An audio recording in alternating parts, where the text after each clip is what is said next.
Hey everybody, what's going on? Dustin here with another Histobrick build. Now, this one's actually going to be a little much different. Oops, and my backlight turned off every time. There we, there we go. Sorry, it's a new tripod, so it just get used to it. Now, this is a Histobrick build that I'm planning on doing. This is on the Carl D. Bradley for the first time ever for this channel. So, you're going to watch me put together this model and actually hear my narration of this of the ship itself, the life, the beginning, the life, and of course the unfortunate ending as it sank in Lake Michigan during a storm in 1958. The Carl D. Bradley, as you see on here, has a self-unloading discharge arm,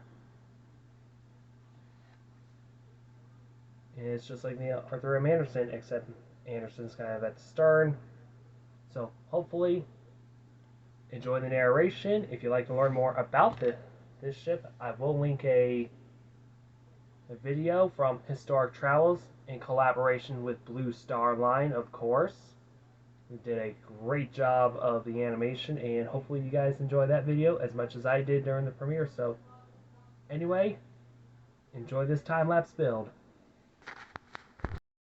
Alright, so for those that don't know, the Carl D. Bradley was an American self-unloading Great Lakes freighter that actually sank in a Lake Michigan storm on November 18th of 1958.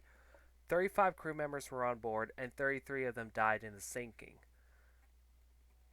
Now, here we go. I'm actually building away on the keel of the ship, which is the bottommost layer, and of course, I had to move my tripod.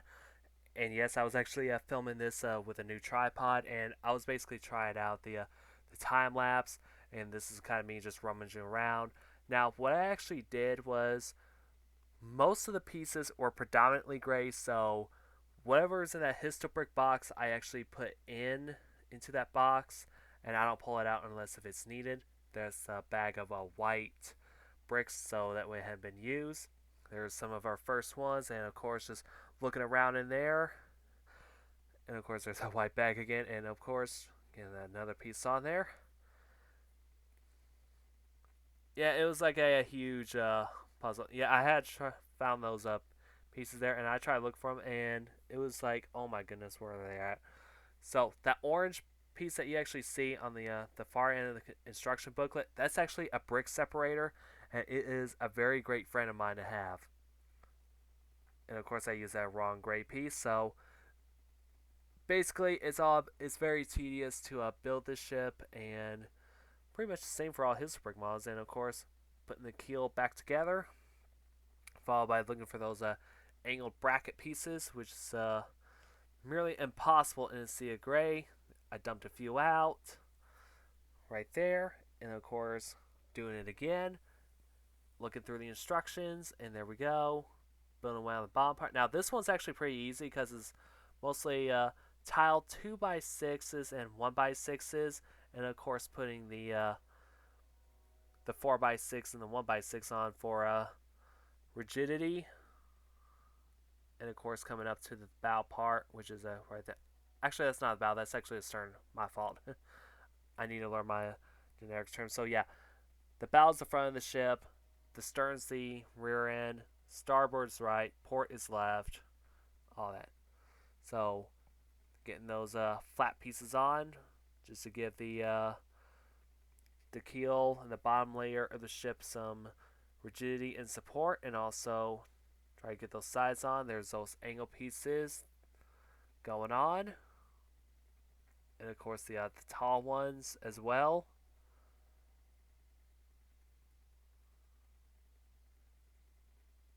And of course putting those flat pieces on, and basically just going around back and make sure they're pressed down evenly, to which I've actually done a few times in there. And there we go. I'm putting the tile pieces on the side, which is going to make up the hull of the ship. So yeah, you may think it's going to be easy, but then again, you may be wrong on some. Even the most experienced builder has difficulty sometimes trying to put together these, but the ending is so rewarding. And there we go, just looking through the instructions. Those are the inside side braces, which I like to call them, and of course putting the those bracket pieces on. There's about 13 of them. I did count it 13. Make sure I got 13, and of course put it on there, and of course stamp them down. Make sure it's evenly. Then I repeat the other side, and of course rummaging through the parts like no tomorrow. Like, where's this part? Where's this part? Looking through, looking through. Here we go, here we go. Looking through, and of course taking some out so I can. Hopefully it's the right one. If it's not, I just leave it out there anyway. So, okay, here we go. Putting them back on. And of course putting the angle upright ones up along the way. And of course there's that one singular one. And then that gap there is on purpose. I think that's for the shear, if I'm correct. And of course putting those flat bricks on. And of course putting the tile sides, which is the 2x6s, and of course the 1x2 gray flats, which is basically the makes up the hull of the ship. I had to fix that little spiral at the instruction booklet there.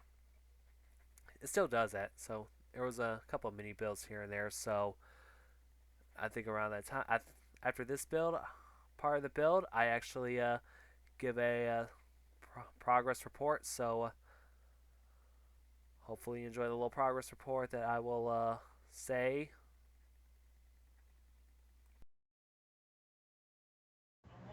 Got the hull part put together. It's just the sides. I haven't got to the stern or the bow yet. So right now on step 40. So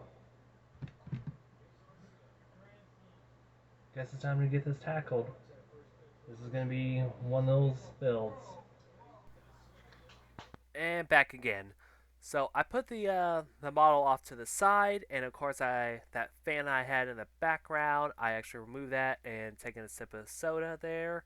Also had some fries as well because I was hungry. So there's all the whites out there. Now this part of the build is actually the boathouse, which is basically the front end of the ship and also the bow as well.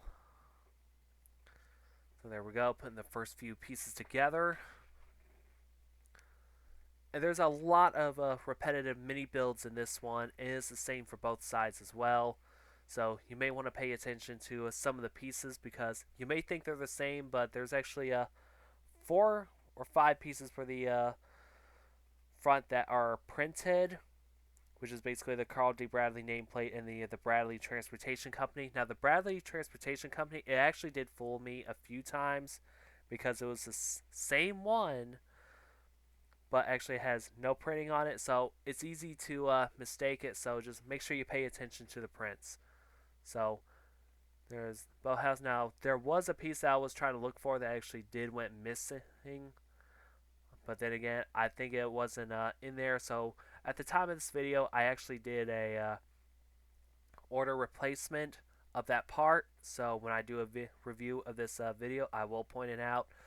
Now as always, if you ever come up with a missing part, there's always Tom's contact information. I will leave that down in the description below if you come across a missing part in his sets. And here we go, just looking for parts, and there we go, right there. I was just looking for parts and parts. So if anybody was wondering what was I watching in the back or listening in the background, it was basically the National League Division game series from what was it? Game 3, I believe. The Braves against the Philadelphia Phillies, to which the Braves were just completely blown out of the water 10-2 by the Phillies. And there we go, looking through parts again. You know, just looking through instructions. Okay, I'm just going to angle it up right there. So that way it's easier for me to look. There we go again. Building away on the mini build assembly right here.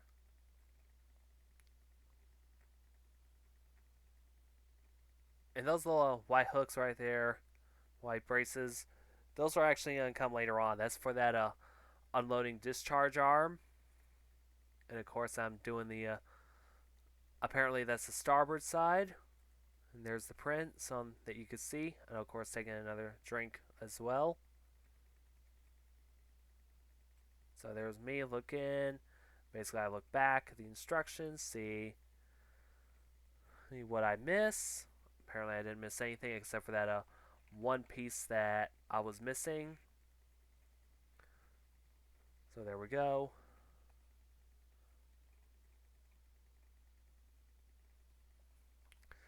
Yeah, this is like a scavenger hunt for gray pieces. It's like there's so many gray pieces in there, and there were just so many repetitive mini builds in there, especially the one part with the cargo hatches. It was like, it's just so repetitive.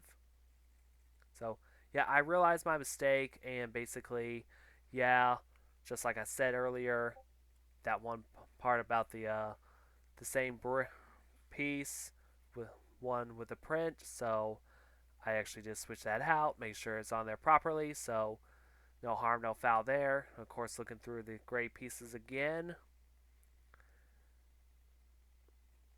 Here we go, put it on. Those are basically the wedge pieces. And of course, looking through them again. And basically, I was just completely focused on finishing the model. I didn't care about anything else. So there we go, assembling it again. Getting that bow part up front. Now, that little red thing that I put on there, I actually did have it the wrong way. So I'm going to fix that up in a pal right there. There we go. So it's pretty good. So building the boathouse part up on top of the bow of the ship itself. Of course, grabbing something up off the floor. And of course, there was that brick separator that I used. And of course, right here, for the sides, you always want to use translucent. Do not use the white 1x2s. So continue time lapse. And of course, looking through the whites again. And just putting the rest together. Now, most of the whites are going to be used for the stern part. And of course, putting the bow and the boathouse on there together and snapping it into place right there. And time to work on the stern itself. So the stern of the ship, actually not the stern of the ship at this moment, is the mid section of the ship. One of the most tedious ones is basically in the middle with the floor, with the decking and the cargo hatches. I say that's the most tedious because you got to make sure you have the right orientation when you're doing this. Because if you don't, you'll mess it all up, and it's basically gonna be a mess. I told my friends I was doing a time lapse for a Discord, and basically for the History Inside a Nutshell server, and of course Historic Travels as well. To which I know Samuel Pence is watching this, thinking, "Oh man, he already done a time lapse build of this ship." Oh man, no kidding. He actually already got one, and I think I built it first before he did, even though with a missing part. So here I am putting the mid section of the ship together, which is basically going to run down the length of the ship. And of course, flipping it again, connecting it right there, and of course, putting it all in there and patting it down, make sure it is nice and even and sturdy. And of course, putting those brace on, make sure that it is secured as well. And of course, looking through parts again. And it's like finding a needle in a haystack when it comes to stuff like this.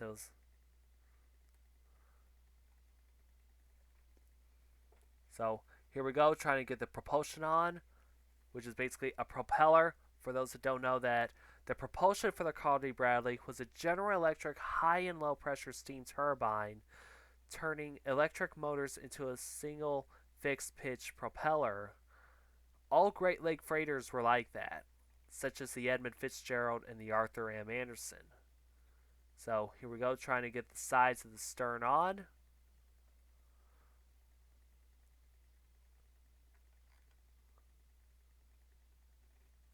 Well, actually, this is the midsection of the stern itself. Now, it was actually trouble trying to get it on there.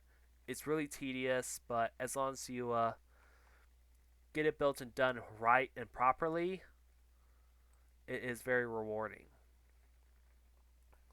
So there we go. I actually put that between my upper chest and the edge of the desk, and it didn't really hurt whatsoever. So I was like, yeah, I'm just gonna do this so that way it's a lot easier for me to look at through.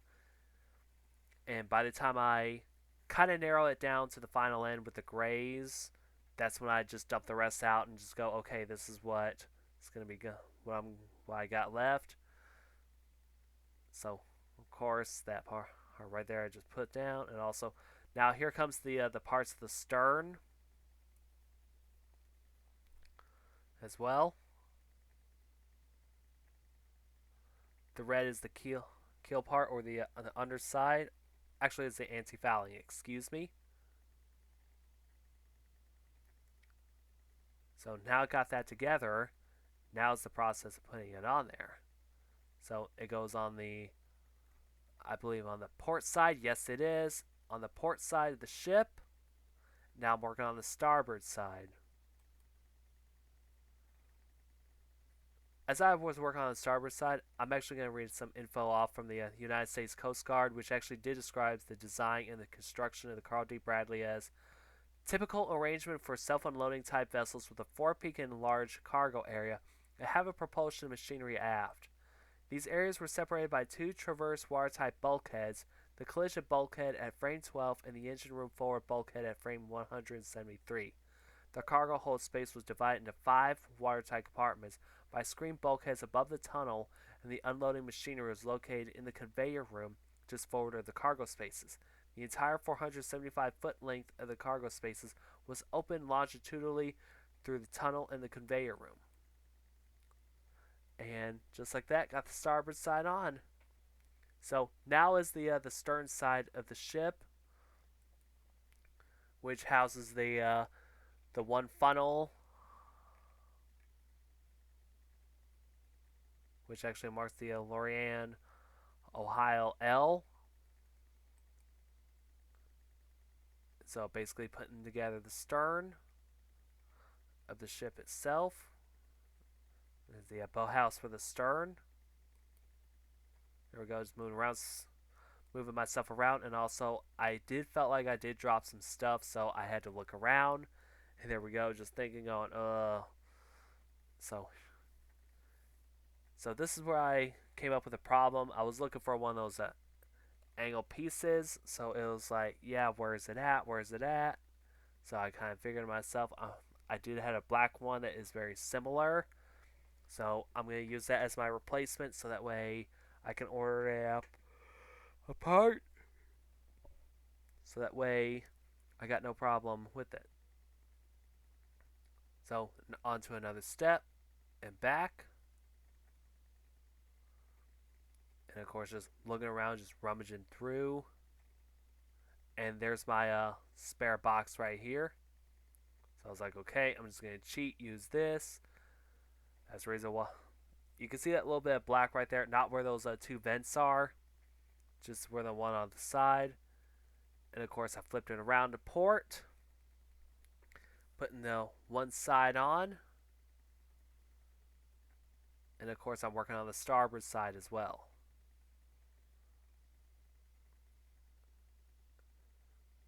And almost at the stern is almost looking complete though. So there we go, just looking back in the instructions. Little thumbs up there. Put the rest together. I know my hand kind of blocked it, so I think. So what does everyone actually think of the placement of where I have my tripod at? So if you actually like this placement, leave a like, or if you want to see me put it somewhere else, just let me know. I mean, I got room where that soda can and my fries are. So now here's the tedious part. Now I did showcase that the ship, it actually does look pretty much complete, but it's actually not over yet. So here's where one of the most repetitive rebuilds come to play. This is for the deck itself, and I didn't really count how many there were because there were just so a lot. I was like, more repetitive builds. It just made me want to lose my mind.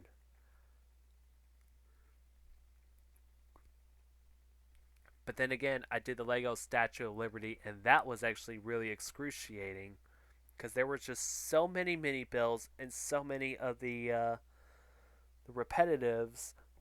Like, look at the pedestal, for example. It was just so repetitive. You do one, you do for the rest for the others. And there's that as little assembly for the self unloading arm.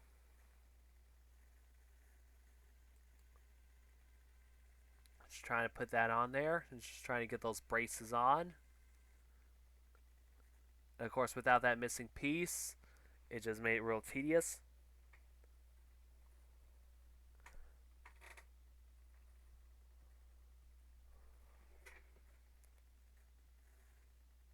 There we go, putting those on there, and just looking at back now, and then of course trying to put them on now. This is where I dumped out the rest of the grays, put the hose off to the side, and that's when I start building away on the cargo hatches.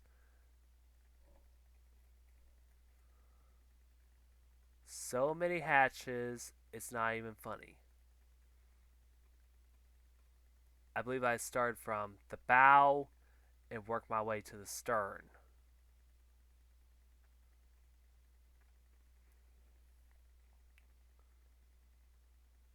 And of course, I put them all on there. And another one on. And just more and more and more. And of course, the more I build, the more faster I go.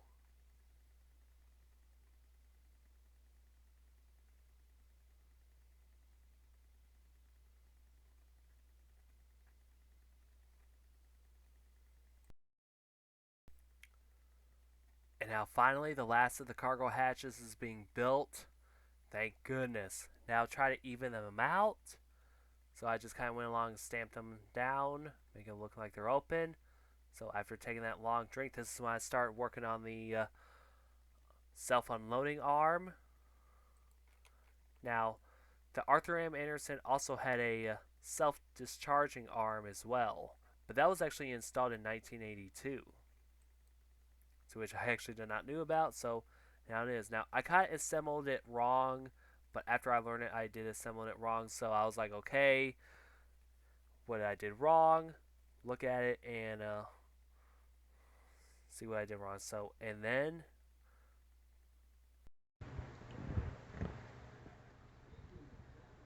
I'm back after 2 long, excruciating hours. So, got the Carl D. Bradley done, but it is missing a few parts. But luckily, I did found some that I had lying around, so I'm gonna go ahead and try to snap them on and be done with it. So, I'll be right back. And there we go. Carl D. Bradley's looking a little better, but despite a few missing parts, it's actually a really, really good ship anyway to build. It is pretty much of a challenge anyway, so no doubt about it. So here's a view from the bow, and you can also see the starboard side as well. You can see that it's actually longer than from my forearm to my hand. And of course, here's the stern back here, which actually uses that rudder for a meat cleaver for a rudder, which actually had a pretty nice touch to it too, which I will give him that. So overall, the ship design does look pretty good. So if I were to rate this from A to F, I'd rate this A plus. It's accurate, it's well detailed, well made, and it's just very amazing to look at. And I will probably have this displayed with my other Great Lake freighters, such as the Edmund Fitzgerald and the Arthur M. Anderson. And of course, there's only one of those freighters that are still active to this very day. And the quality of the build is actually pretty neat. There were some challenges, but other than that, I think I can just pretty much wrap this build up and just say I'm done. So if you like this time lapse video, leave a like, comment on here. If you like more, I will try to do this once again for a future video for History Inside a Nutshell. So keep an eye out for it. So once again, my name is Dustin, and I will see you guys in another video. Alright, so here's a post-build update. One of them is I actually did found 2 of the missing pieces, and I did put them in their respective positions back here. One of these was actually on the floor right back here in this spot over here, just right back behind me. And to be honest though, this this carpet right here actually really concealed that piece really well. It's just you need to have a good eye and a good light to know where it's at. And then I did found the white piece that did look like this, so it's on there as well. So that is 2 parts put on, and I did send Tom a DM on Facebook about this missing part right here. So he did tell me it was sent out first thing in the morning at the time of this video. So at the moment it's going to be shipped. So overall, when I do a review of this ship, it will be put on there. So that way, that's one less thing for me to worry about. So overall, this stealth Carl D. Bradley is actually a very good looking ship and a build. So thank you guys for watching this video and also this little update video. I know it wasn't long, but it was worth it. So yeah, see you in another Histobrick build.